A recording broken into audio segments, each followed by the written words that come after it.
ဖီနာဘာချီကိုပြောင်းရွှေ့သွားတဲ့ကန်တီ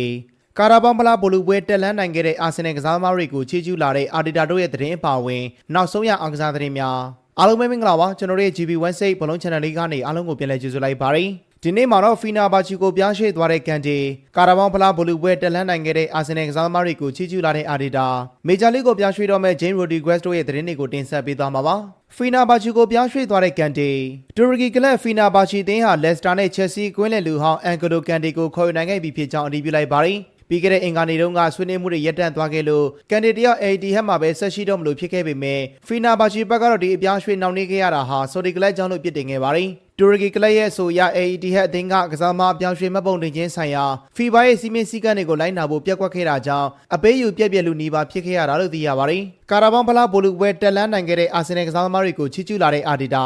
အာဆင်နယ်နီးပြမီခေအာဒီတာကတော့ကာရာဘောင်ဖလားဘောလုံးပွဲစီတက်လန်းနိုင်ခဲ့တဲ့အသင်းရဲ့မော်ဆန်နယ်စွမ်းရည်ကိုကျွန်တော်တို့ခန္ဓာကိုယ်ထဲထည့်သွင်းပေးနိုင်မယ့်အကောင်းဆုံးဗီတာမင်တွေလို့တင်စားပြောဆိုလိုက်ပါတယ်အင်္ဂါနေ့ညကအမရစ်ကွင်းမှာကစားခဲ့တဲ့ပွဲမှာလူစားဝင်ကစားမဂိုင်ဟာဘက်ရဲ့နာကျင်ချိန်ပုံမိနစ်သွင်းကုန်တဲ့သူဂန်နာရီကချက်စီကိုတကူကိုမရှိနဲ့နိုင်ရရှိခဲ့ပါတယ်အာဆင်နယ်တင်းဟာနှစ်ကြောပေါင်း၄ဂိုး2ဂိုးစစ်တဲ့ရလက်နဲ့တူ6နှစ်အတွင်းပထမဆုံးအကြိမ်ဖြစ်ဖလားဖိုလ်ပွဲစီတက်လှမ်းနိုင်ခဲ့တာပါဒါဟာအန်ဆိုမာရက်စကာရဲ့နေရာမှာအစားထိုးဝင်ရောက်လာတဲ့နေပြတဲ့လီယန်ရိုစင်ညာအတွက်ပထမဆုံးကြီးမားတဲ့ထိုးနှက်ချက်ဖြစ်ခဲ့ပါတယ်ကျွန်တော်တို့ဖိုလ်ပွဲစီရောက်ဖို့တပွဲပဲလိုပါတော့တယ်3ရက်တပွဲကစားနေရတဲ့အချိန်မှာဒါဟာအကောင်းဆုံးဗီတာမင်တွေပါပဲအားလုံးရဲ့မျက်နှာမှာပျော်ရွှင်မှုတွေအပြုံးတွေနဲ့စွမ်းရည်တွေကိုမြင်နိုင်ပါတယ်လို့အာဒီတာကပြောဆိုလာခဲ့ပါတယ်အာဆင်နယ်တင်းကတော့အာဒီတာလက်ထက်2020 FA ဖလားရပြီးကတည်းကဆီမီဖိုင်နယ်၄ချိန်ဆက်ရှုံးနေရကနေအခုမှပြန်လည်အောင်မြင်လာခဲ့တာပါလာမယ့်မတ်လ22ရက်နေ့ဝင်ပလီကွင်းမှာဘောလုံးပွဲဖြစ်မန်စီးတီးဒါမှမဟုတ်နယူကာဆယ်နဲ့ရင်ဆိုင်ရမှာဖြစ်ပါတယ်ပြီးခဲ့တဲ့တနေ့ပတ်လုံးပေါင်ချန်တန်ရာဒူးတန်ရာတွေနဲ့ရုန်းကန်ခဲ့ရတဲ့ဂိုင်ဟာဘက်ကအသင်းအောင်ဘက်ကိုဂိုးသွင်းအပြီး